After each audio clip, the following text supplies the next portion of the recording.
Pour les Grecs, la vie, c'est comme un grand tissu. Dans l'existence, tout est relié par des fils invisibles. Des fils qu'on tisse, qu'on noue, et puis qu'on coupe.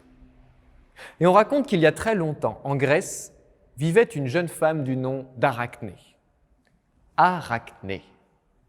Alors, est-ce qu'elle est grande, est-ce qu'elle est laide, est-ce qu'elle est belle? Ça, personne ne le sait.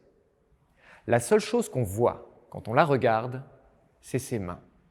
Des grandes mains, aux longs doigts agiles, avec lesquels Arachné tisse des toiles extraordinaires. En fait, c'est simple, Arachné, elle sait tout faire.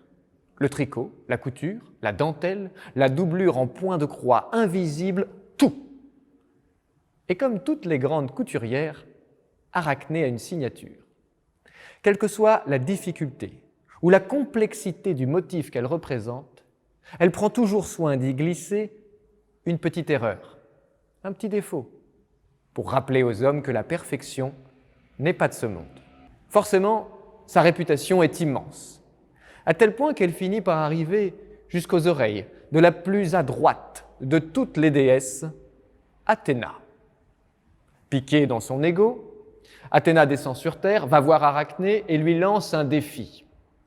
Demain, du lever jusqu'au coucher du soleil, chacune tissera sa plus belle toile pour les départager. Alors rendez-vous ici, à la première heure et que la meilleure gagne. Pendant la nuit, la rumeur se répand dans tout le pays et au petit matin, tout le royaume est là. Pour l'occasion, on a construit une immense estrade sur laquelle se dressent deux gigantesques métiers à tisser. Entre les deux, des bobines de fil, de toutes les textures, de toutes les matières possibles et imaginables.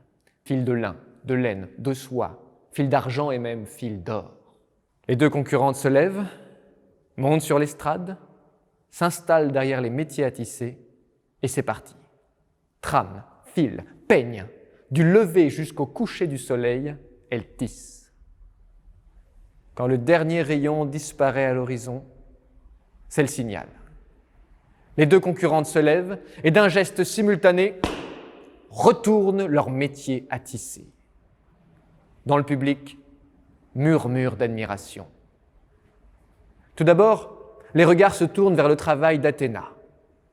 C'est superbe. Sur sa toile, la déesse a représenté la création du monde, le cosmos, Ouranos, Gaïa, les victoires de Zeus sur les titans, toute la puissance et le pouvoir des dieux. Tonnerre d'applaudissements. Sur les lèvres d'Athéna, sourire de victoire. Son sourire se fige soudain, car en face, sur sa toile, Arachné a représenté les coucheries de Zeus, les mensonges d'Aphrodite, les jalousies d'Héra, tous les défauts et les imperfections des dieux. Alors Athéna, qui est aussi la plus susceptible de toutes les déesses, pousse un hurlement. Aussitôt, on voit les mains de la pauvre Arachné qui se déforment, ses doigts qui s'allongent, son dos qui se voûte, sa tête rentrée dans son thorax et elle se transforme en une toute petite créature qui disparaît sur ses 8 petites pattes. Arachné devient araignée. Depuis ce jour, on raconte qu'elle et ses descendantes ont trouvé refuge dans nos maisons, où à l'abri du regard des dieux, elles continuent consciencieusement leur travail. Jour après jour, elles tissent des toiles, à l'image de la vie, faites de liens invisibles. Derrière chaque matière, derrière chaque artisan se cache une histoire. Aujourd'hui, l'Institut national des métiers d'art vous donne rendez-vous ici, dans la Galerie des Gobelins, pour les découvrir dans l'exposition Matière à l'œuvre.